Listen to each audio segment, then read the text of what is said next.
রাজন্য বিজড়িত যে পুষ্পন্ত প্যালেসের কথা আপনি বলছেন, সেটা যখন রাজন্য আমল ছিল তখন রাজাদের দখলে ছিল।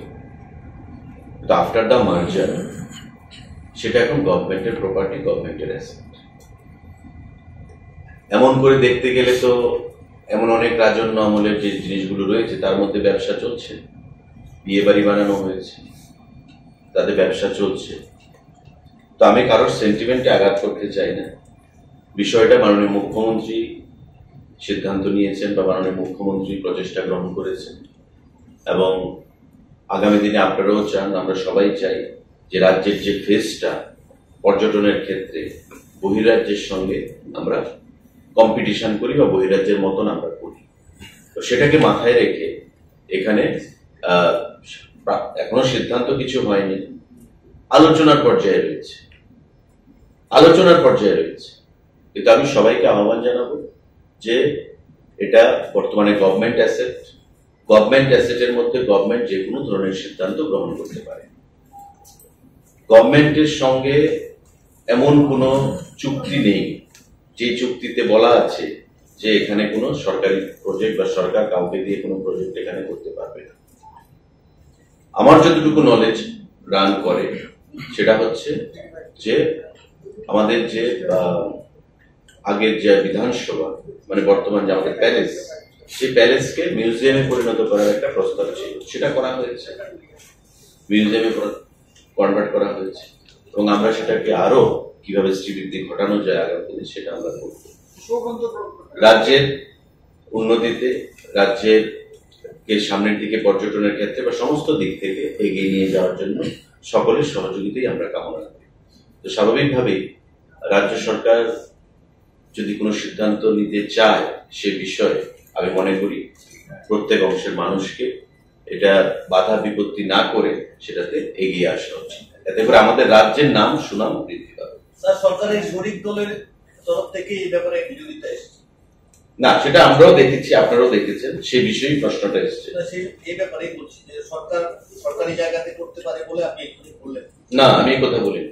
সরকারি জায়গাতে সরকার, বর্তমানে বলছি যে জায়গাটার কথা বলা হচ্ছে, it is now government property, আমি সে কথা বলি। সেটাই গভর্নমেন্ট প্রপার্টি হিসেবে সরকার কাকে লিজ দেবে বা সরকার, অনেকে বলছে যে আমাদের সঙ্গে আলোচনা করা হয়নি, এখন তো এখন এটা প্রাইভেট প্রপার্টি হলে সেটা অন্য জায়গায় মাত্রা পেত। আমি কারোর ভাবাবেগকে আঘাত করতে চাই না, কারোর সেন্টিমেন্টকে আমি আঘাত করতে চাই না, আমি কারোর কালচার, ট্রেডিশন, হেরিটেজ, কাস্টমস এগুলোকে সম্মান জানিয়ে আমি বলছি যে রাজ্যের উন্নয়নে সকলকে এগিয়ে আসা উচিত।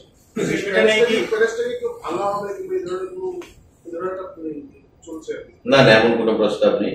আপনি সাংবাদিক বন্ধু, আপনি এখান থেকে যাওয়ার পর সময় আপনি গিয়ে দেখে যাবেন, এটা রেট্রোফিটিং এর কাজ চলছে। রেট্রোফিটিংটা কেন হচ্ছে?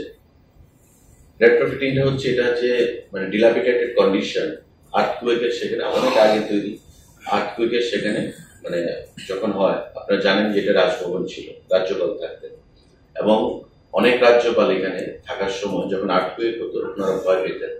তাই সঙ্গে সঙ্গে আপনি পেছনের দিকে দেখবেন, পেছনের গেটের সঙ্গে আরেকটা বিল্ডিং করা হয়েছে।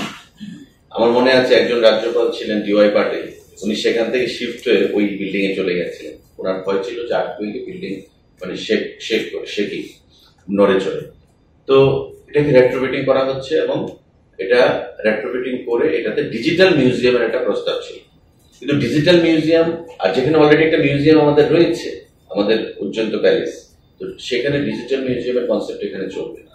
আর ডিজিটাল মিউজিয়ামে কত মানুষ আসবে, কে দেখতে আসবে, যেখানে অলরেডি রাজাদের ইতিহাস বা রাজাদের যে জিনিসপত্র বা তাদের মানে ইতিহাস বিজড়িত যে জিনিসগুলো, সেগুলো তো আমরা মিউজিয়ামে রাখবো। তো মিউজিয়ামে আমরা রাখছি, সেটাকে আমরা বিশালভাবে সেই মিউজিয়ামকে আমরা পরিচালনা করছি, আরো আগামী দিনে করব। তাই আপনাদের যেটা প্রশ্ন, যেটা ভাঙার যে কোনো পরিকল্পনা, ভাঙার কোনো পরিকল্পনা নেই, কারণ এটাই তো আমাদের মানে হেরিটেজ বিল্ডিং ফেস থেকে ভেঙে আমাদের কি লাভ হবে? যাই হোক, কারোর স্মৃতিতে, কারোর মানে সেন্টিমেন্টে, কারোর কালচার, ট্রেডিশন, তাতে আমাদের আঘাত করার কোনো চিন্তা ভাবনা, মানসিকতা নেই। আমরা সম্মান জানিয়েই বলছি সেই সমস্ত জিনিসগুলোতে যে রাজ্যের উন্নয়নে আপনারা এগিয়ে আসুন, প্রত্যেকে এগিয়ে আসুন। এটা একটা সিদ্ধান্ত যদি হয় সেটাকে প্রত্যেকে স্বাগত জানানো উচিত।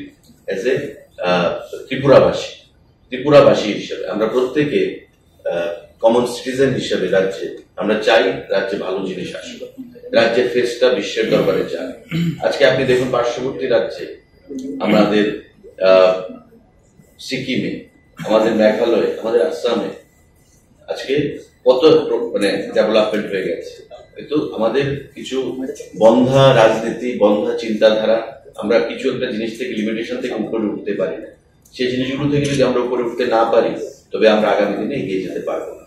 আমি with all sincerity and respect to everyone আমি আহ্বান জানাবো যে আপনারা রাজ্য সরকারের যে প্রচেষ্টা সেটাকে স্বাগত জানান, সহযোগিতা করুন, যাতে আগামী দিনে রাজ্য সরকারের যে উন্নয়নের দিশায় কাজ করছে সেটাতে আমরা সফলতা লাভ করতে পারি।